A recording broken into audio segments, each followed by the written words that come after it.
Hello, Cyclanes and SGCNs. Welcome to the second episode of HILOM, the podcast. Brought to you by the Assassites. I'm Iza, and I'm back here again with Ma'am Neian from Guidance Counseling and Testing Center. But of course, before we proceed to the topic of our second episode, which is entitled as The Healing Minds, let's have a recap first from our first episode entitled as The Healing Minds. So my question pala ako, Ma'am, why do we celebrate mental health? So, World Mental Health Month aims to address mental health issues. As we observe, mental health issues is arising all over the world. No? Kahit saan tayo magpunta, maraming mental health issues. So, it is going to be a unifying voice that helping everyone to feel more whole and of course empowering everyone to think themselves. So that was a very influencing and fruitful discussion po. So, Ma'am, kamusta ka po ngayon? I'm good.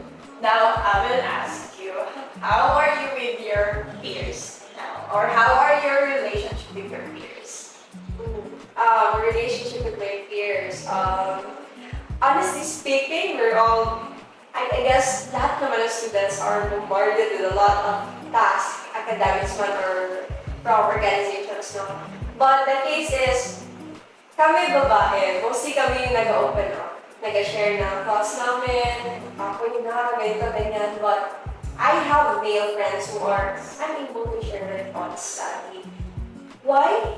Kasi, first topic natin here, may stigma sa mental health ng men. So, I have friends na hindi nila kaya mag-open up because they are afraid of a judgment. Parang nadi-discourage sila to open up. Kasi nga, para sa iba, pag iiyak yung men, pag magpapakita ng weak side daw sa mga men, is ano daw sila? Like, hindi naman ganyan yung men, gano'n. Parang nadi-discriminate sila. That's why they hesitate to share, which is very unfortunate. What can you say about it? In men mental health, women and men are almost the same. Except in physical. Siyempre, mas macho sila. Ano naman tayo mga babae, di ba? So, when it turns in their mental health, siguro ang stigma na men should always be strong. Dapat ang men hindi nagpapakita ng weak side. So, in terms of problems, lahat naman tayo, babae, nagkakaroon lalaki is nagkakaroon. So, bakit natin sila i-left out in terms of mental health? When in fact, lalaki ang natin. Hindi mo naman pwedeng sabihin na pag umiyak ka ba? Hindi naman pwedeng. So, in terms of mental health, it should be equal. No? Hindi naman pwede na ikaw lang ang pwede mag-counsel ang mga lalaki sa inyo. Hindi naman pwede na ang bata lang dapat natin intindi ang lalaki isa. Diba? Kumbaga, sila din is nasasaktan, nagkaka-depression, anxiety, lahat natin. So, bakit natin sila hahayaan na mas takot? So, if we can help men to open up, it's better. No? Kumbaga, kung sila mismo is nahihiya, why not we do the act? Why not we do the first act na mag-ask sa kanila? Siguro the first place, mahihiya sila mag-open up. But in the long run, if they will, kumbaga, nakuha na nila ang trust mo, they will open up. Nagandito. Nagandang problema ako. May anxiety ako. May problem ako sa work or sa study. Kumbaga, kung minsan masarap din na ang isang person is pinagkakaliwalaan niya about your mental health. So, each day, siguro hindi naman lahat ng student or lahat ng lalaki ng friends natin is makakausap natin. But at least we have that one person in a month, in a year, na nakaka-open kung ano nang nararamdaman. So it is really difficult talaga to check up on your friends. Like normal days. Hindi lang sa exams, from the exams, like seasons, ganun. Kahit normal days. Especially siguro sa men. Kasi nga, may hesitations or stigma about mental health nila. Which is dapat hindi yung stigma. Kasi dapat aware ang everyone how significant mental health of men are then. Diba? So, we have movements actually, diba? We always say, let's promote feminism, gano'n. But not everyone understands na feminism, hindi lang siya nagpo-promote ng women's well-being or mental health. But we, feminists, we promote everyone's well-being, equality of sexes actually. So, instead of like saying na babae lang yung i-ano natin, yung other genders lang gano'n, let's also check up on our male friends. Kasi nga, pero may experiences sila na gano'n. So, if they're not able to share what they feel or their situations, why not try to ask them na natin? Diba? It's easy lang naman. So, as friends, let's do our part na at some point. Okay, so other concern here is we have to address the concern about people pleasing. Yung mga people pleaser daw po, they are not able to say no. Parang guilty sila to say no. Kasi, ano daw, parang pag mag-say no sila, baka mag-iba yung trato ng tao sa kanila, ganon. But the result is, nadidrain sila. So, what can you parang advise sa kanila po about like people pleasing na it will be available to everyone. Is somehow good, somehow not. Diba? Good in a ways na we are able to help, where we are able to share also with thoughts. And kumbaga, na tutulungan natin sila in terms of siguro hindi naman ako lang, hindi naman ikaw lang ang magpapema. So when times na gusto din natin na may makausap, gusto din natin na ikaw ang kinig sa akin. So ganun din ang nangyayari sa iba, gusto nila na may kinig sa kanila. So if ever may extra time ka naman, why not? But in terms of, we are also compartmentalizing tasks, maybe we can say no, or maybe, maybe in a good way, siguro pwedeng, kumbaga mamaya, siguro puntahan nila, mamaya if may extra. Hindi naman yung iisipin agad natin, baka anong sabihin niya sa akin, baka magalit siya sa akin, hindi ko siya puntahan. Siguro may mga nice way naman na, kumbaga, marirelate din sila, na sige may time siya para okay na, gano'n. Kumbaga, being available to everyone. Also, though stress, meron siya, kumbaga, ikaw is makakatuloy. Because, parang paulit-ulit na lang. Bakit ako lahat ng pinupuntahan na ang pagmamahal sila? Pero minsan na naiisip natin bakit lahat ng tao sa akin pumupunta?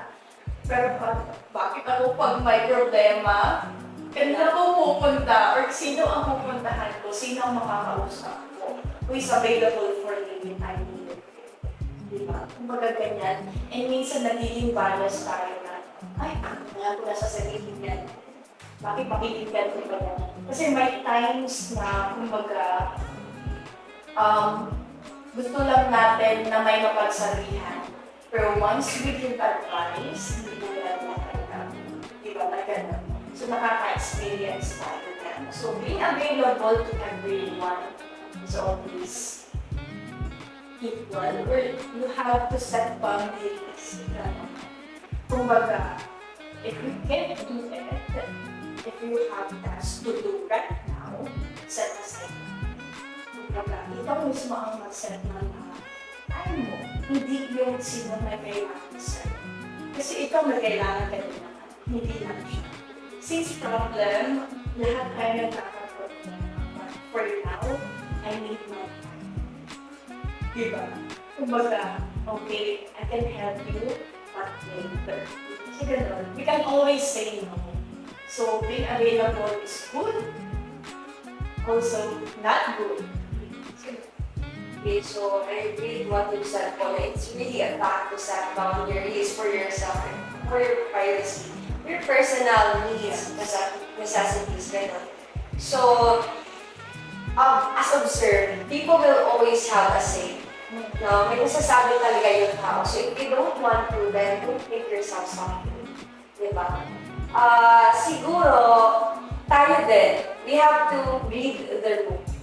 Kasi sometimes, pag always nag-help, always ka gina-assist ng mga friends mo, gano'n, we mistake it na pala as generosity, altruism, gano'n. Akala natin, a goodness lang yun. Hindi natin alam na yun pala, may feeling na nagsisay yes na lang sila for the sake na friends pa rin kayo, gano'n. So, we should always have that kind of sensitivity, especially within our friends. Na, kaya pala nag-help siya kasi gano'n, akala niya pag mag-stop siya ng assist, hindi ko na siya friend, gano'n. So, let's read the room. And let's as much as possible, let's not put too much pressure on ourselves. If hindi natin gusto, then let's make it clear to that person para they won't ask too much questions na din sa'yo. So if you would say no, then they should accept it. Ganun. Kasi may personal necessities ka na din. So, second is plastic. Plastic po is about aesthetic behaviors. Like, yung mga nag-take ng initiative, yung mga energetic person, loud person, di ba may mga ganun po. But they experience, like gossips, like a lot of people talk about them. Tiat, niya ulit, kasabaan niya ulit, annoying na kayo siya, So, they felt discouraged. That's why nalalas yung confidence nila. So, how should we address that kind of person? Sensitive behaviors. So, mostly or common na ginapolate sa the word. Kumbaga, ikaw ang naiiba. Kumbaga, ikaw ang naiiba. Pero sa iba is in a negative way. Diba? Siguro hindi naman naiwasan or ito, may isang naiiba. Lagi ba or ano ba ang dali natin gawin para mag-conform siya in a group? Hindi mo naman pwedeng sabihin na andito ang group, dapat andito ka. Diba?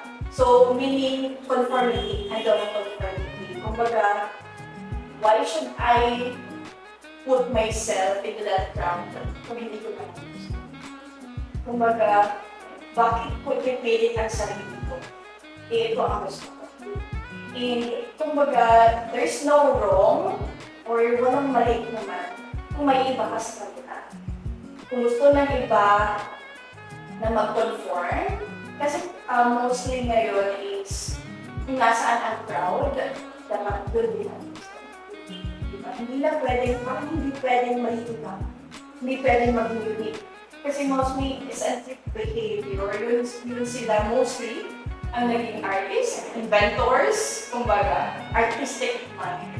And especially, kumbaga, we see it, they dress differently, and they, kumbaga, naiiba sila sa group. And somehow, they taught us, or they helped us na wala ka masama, hindi iba sa kanila. Kumbaga, ganun. And minsan kasi yung iba is nahihiya.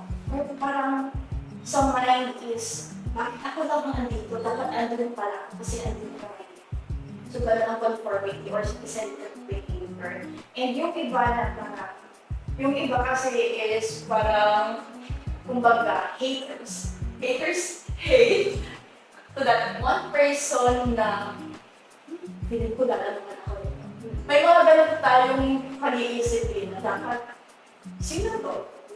Bakit ganyan? Bakit naiiba siya? Dapat ako lang ang higher dito. May mga ganun tayo sa parang superiority. Yes. Yeah. So kumbaga, walang masama.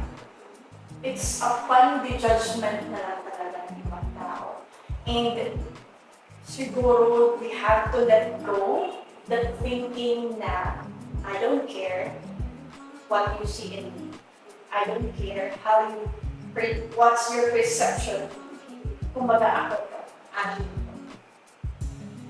Okay, so yeah, it's better to consider the perception of others Yes. about you para maka-reflect din. Diba? So, it's actually alright kasi may iba-ibang behaviors din naman tayo, each other. But the thought here is we should not invade each other's personal space. So, yun. So, since yun na yung last topic, may pabaon, syempre, ang mga speakers. So, sa akin is, when you choose to be different, you expose yourself to criticism. So, yung mantra niyo dapat is, I'd rather be hated for who I am than being loved for who I am not. So, yun po. Ikaw, hindi mo ba niya? Oh my God. Paano ko yan lalamangan? So, sige. Mag-iisip ako So, kumbaga, pasok sa topic natin is yung,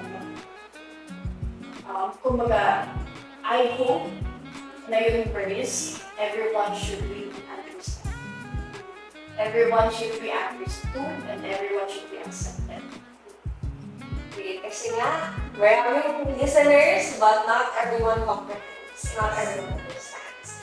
So, that is where our second episode entitled as The Healing Minds ends. But, of course, we encourage everyone to like and share and, of course, give feedbacks about us, about the topics, and let's have more conversations in the future.